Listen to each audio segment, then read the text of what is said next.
Jamshidga qarang, bu savolda. Nega bittada to'ldirib ketmayapsiz? Bir sloyda to'ldirib sepilganda bu narsa oqib ketishi mumkin. Aha. Shuning buni quritib, sergitib ketish kerak. Buni bitta to'g'ri sepman bo'lmaydi. Aylantirib, to'g'rilab hamma qasida sepiladi. Aylantirib, to'ldirib ketasiz, to'g'rimi? Ha, bir sloyda buni to'ldirib sepganda bu narsa oqib ketishi mumkin. Oqib ketganda juda xunuk va boshqacha narsa ko'rinib qoladi. Qarang, bu sepib bo'lyapti-ku. Ustidan nima bo'ladi yana? Buni ustidan bizani ipakchini simovlamiz bor. Ipakchini simovlarda polni yuvib, ipakchini simovlar urib olamiz. O'shanda suvga baquvvatli, chidamli bo'ladi. Umuman suv o'tkazmaysiz, to'g'rimi? O'tkazmaydi. Suvdan, quyoshdan qo'rqadigan narsa bo'lmaydi. Ipakchini simovlar hamma narsaga javob beradi.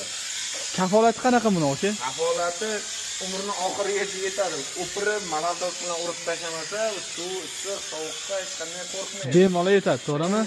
Qanaqa ranglar ishlatiladi bu yerda, aka? Bu yerda masalan bunimiz toshni effektini beruvchi rang bo'ladi. Bunimiz oq-qora bo'lib ajralib chiqadi bundan. Bunimiz ochiqroq toshli rangi bo'ladi. Bu arkani e'tiboz boshqacha rang bo'ladi. Boshqacha, yo'laklarimiz boshqacha rang bo'ladi. Aha. Delfinni o'zining rangidan qilib beramiz, ajratib qilib beramiz. Qushimiz oqishroq bo'ladi. Bunimiz sariroq va bu apelsinli rangda ajratib chiqarib beramiz buni ham. Hamida bir 5 xil rang bo'ladi bu yerda, to'g'rimi? 6 xil rang bo'ladi bu yerda. 5-6 xil rang. Ati Mamutdan suvlar oqib boshqacha bo'lsa kerak, ko'rinishlari.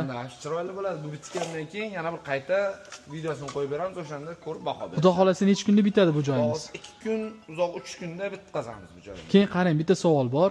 Buni sepilish etaplari qanaqa? Sepilishi birinchi tozalab, buni bolgarkada tozalab olamiz va ustini karchirda yuvib, o'zini ipaksidni gruntovkasi bor. O'shanda uni urganimizdan keyin qanaqa rang sepmoqchi, moslab proydashga mahsulot tagidagi qismini sepib olib, undan keyin chista etapga o'tiladi. Mabodo o'rganmoqchi bo'lganlarga o'rgatasizmi, aka? Bemalol kesin o'rgatamiz. Degan odamga har bir narsasini etap-etap o'rgatib beramiz. Har bitta narsasini ko'rsatib berasiz. Jamshid akani ishiga bitta baho berib qo'yinglar.